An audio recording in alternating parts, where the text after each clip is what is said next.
Hi guys, welcome to another video. So today I'm going to talk about 4 fundamental investment tools that you should use as a beginner, or that it's really time for you to improve your investment skills. Because if you're investing in those options and futures but you haven't gone through these 4 investment tools, then there's a pretty high chance that you'll find out that your investment skills are pretty weak and not as solid, right? Because I have many comments about how I should start to invest, because I understand that I have to invest, then my currencies are depreciating, stuff like that, right? But investing and stocks like that are really difficult, okay? So I'll share my path to what I did wrong and what I did correctly that you should do and take a reference today for yourself, okay? So there are 4 tools that we can share. First of all, if you're new to our channel, please subscribe to the channel and click the notification button, and whenever we have the videos uploaded, you will be first one to see the videos.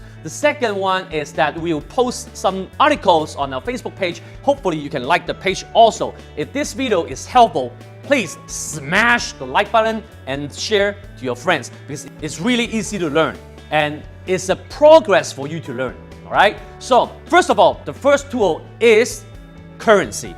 So if you're new in investing, okay, so I suggest you, the first thing you should do is to invest in currencies, not the leverage FX, right? It's just currency. For example, if you live in Canada, you can sort of trade something between US dollar and Canadian dollars, right? If you are from UK, you can trade pounds. If you are Australia, you can trade Australian dollars. Whatever currencies you can trade, as long as you are familiar with that, because it is a practice. What you can practice, what you can take out of this is knowledge, basically knowledge. Why? Because you start to understand the economy in the macro sense, in the biggest picture that you can see in investment world, okay? So when you understand the economy, and then you start to be really start to sensitive with the economic data and also what the presidents are talking about, what games they're playing, then you can start trading the currencies and start with 1 or 2 countries max.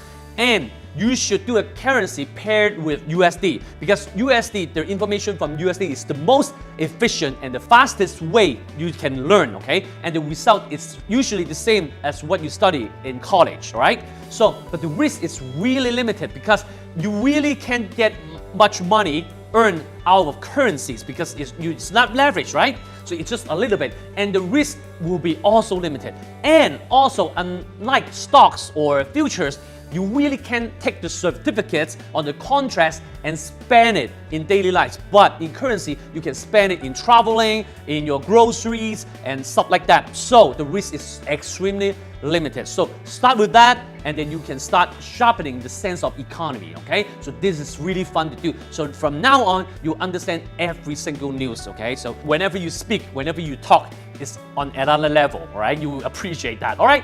So the second tool you should do is funds, okay? When I was really young, right, I've heard of funds and mutual funds like that. I still say that, oh, this is really difficult. When a friend say that, oh, you should start planning your wealth, I was like 15, okay, 15. So to me, funds were really difficult. It's not true, right? As long as you understand the economy, and then you can shrink down your focus and try to focus something more difficult is geographically, okay? So you can customize your portfolio with funds, because funds, you can buy energy, you can buy gold funds, you can buy area, or you can buy currencies, so that you can start to customize your portfolio, but not as detailed and as focused on just buying one stock, okay?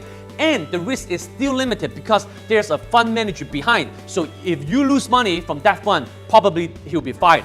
But is that really true? Not in most of the cases, right? Because if those funds that are not so responsible and they keep on losing money and they don't have another fund manager to replace, and they're also bad funds. But how you should choose the funds is the key, okay? I suggest you to choose any fund with at least 20 years of history, and the fund manager is always the same person, okay? In that case, the risk is really little that you will go in to invest in a really bad fund, okay? But on the other hand, you can sharpen your investment and economy sense a bit more, okay? So the return will be bigger, the risk will be bigger, but then it's time for you to play the game on another level, okay? So the third tool is really simple. It's ETFs, okay? If you haven't watched my video about ETF, I suggest you to watch that video for reasons that you should, everyone, as a professional, as an arbitrator, you should invest in ETFs, okay? So ETFs is just like funds, but now they're listed in the exchange, so you can trade them. You can start to trade them just like stocks, okay?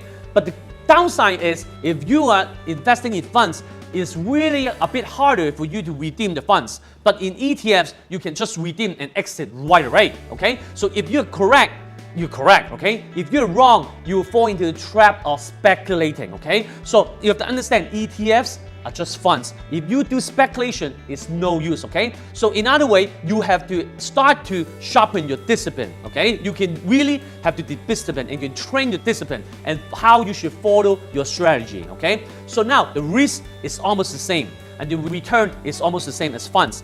But now, you have to sharpen your discipline, okay? So other than that, you can also start to experience some kind of hedging, leverage, or short or long. For example, gold. If you want to long gold, that means it's a protection to your stocks because people are panic, right? So they buy gold. If you want to short gold, only because there's nothing to buy in stocks, but then people are really optimistic just that they are not buying the stocks, you can short gold or long oil, something like that. So you can start to experience what's leverage and what's hedging. That is even the key for anyone that wants to be even professional. So even your arbitrage or you want to stay in the professional game, you should start with ETFs, okay? So the last one is stocks, but the last one is not housing. I will explain in the end why housing market is not one of those 4 tools that you should start with. So stocks is really self-explanatory, okay? So the risk is a lot greater, but the return is a lot greater. It's for someone who understands the games, for someone who understands what they're doing so that they have higher chance to earn money. Otherwise, it's 50-50, right? If you are doing something exactly opposite, for example, if I suggested Google and Amazon like half a year ago, 6 months ago, okay? Some subscribers saying that, oh, should I buy it now? So it's something like that because as long as the stock price has really gone up really for a lot, okay? So by that time, we'll understand, oh, this is a real deal. I should buy it now, right? It's often too late, okay? I'm not saying now because it's now not too late. It's a bit late, okay? So sometimes we really do something opposite. But if you really start with those 3 tools, it may be time for you to buy stocks, okay? But first, I suggest you to buy blue chips, okay? What are blue chips?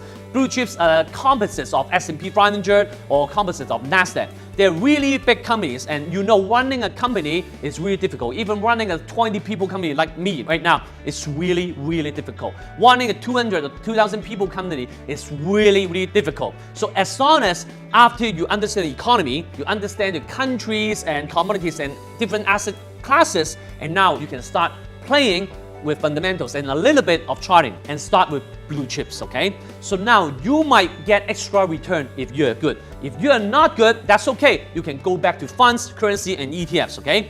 So before the last one, why not housing market?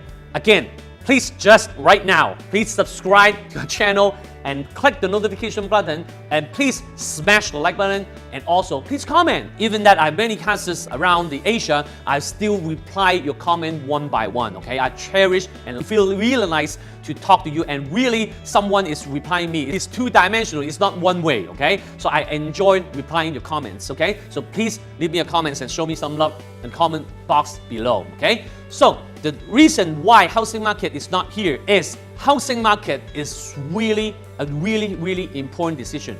You don't understand why, because if you haven't bought your first house, it's not the most difficult feeling. The most difficult feeling is somehow I bought my first house, but I sold it too soon. And now with your bare eyes, you look at this housing market gone up so high, but you sold your house already. So now what should you do? So the timing is really difficult, and most of the people, you will only make this decision like 1 to like several times in your whole lifespan, okay? So it's not that it's not important. It's really that it's so important that you should practice your sense, especially economy cycle. That's it. You don't need to look at charts. You don't need to look at what Donald Trump and policy, stuff like that. You just need to look at economy. It's rather there's bubble or there's no bubble. That's it, okay? Then now you can make this decision because it's so important, and you just make several of these decisions in your life.